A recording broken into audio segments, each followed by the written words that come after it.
Je vais vous parler de la culture et de Internet. Beaucoup de gens aujourd'hui ne savent à peu près rien,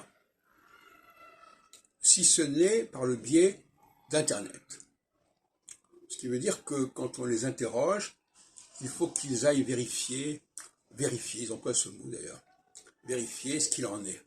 Eux-mêmes ne savent rien, ils ne savent pas vérifier, ils n'ont pas de connaissances précises. L'autre jour, je discutais avec une des personnes qui gravitent dans les cafés philo McDo, plus ou moins, et il me disait qu'en 2017, Macron n'avait pas eu la majorité absolue. Et que c'est pour cela qu'il avait fait appel à Édouard Philippe pour compléter cette majorité. C'est une aberration totale, c'est une désinformation totale. Et c'est quelqu'un qui a déjà une soixantaine d'années. Alors il ne savait pas ce qui s'était passé en 2017, c'est-à-dire il y a 5 ans. Alors il dit, moi je lui dis, mais non, alors je vais vérifier sur Internet. Voilà le genre de comportement qu'on a. Donc les gens, alors évidemment, il faut bien comprendre ce qu'il en est. Les gens n'ont pas tout le temps, ils ne vont pas passer leur temps sur Internet. À chaque mot qu'on dit, ils ne vont pas aller vérifier sur Internet. Donc, il faut quand même avoir un certain bagage, une certaine mémoire des choses qui permet quand même de fonctionner.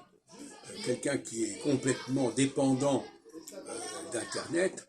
Mais alors là, le plus drôle, c'est que ce type-là, eh bien, il aurait dû vérifier avant de dire ce qu'il disait sur Internet. Non, il attend qu'on le lui fasse remarquer. Oui. Donc on est vraiment dans une dégénérescence culturelle assez effrayante. En plus, dans bien des cas, les gens ne savent même pas parler et ils se contentent de lire ce qui est sur leur téléphone. Donc c'est hallucinant. Et dans la population, une certaine population que je fréquente pour différentes raisons, il y a cette maladie d'une dépendance pathologique à Internet, mais d'une dépendance qui n'est pas préventive et qui n'évite pas de dire des conneries. C'est seulement après, quand quelqu'un vous fait remarquer, quelqu'un qui a une certaine connaissance des choses, on dit « Ah, ben je vais aller quand même vérifier sur Internet, etc. » Voilà la situation.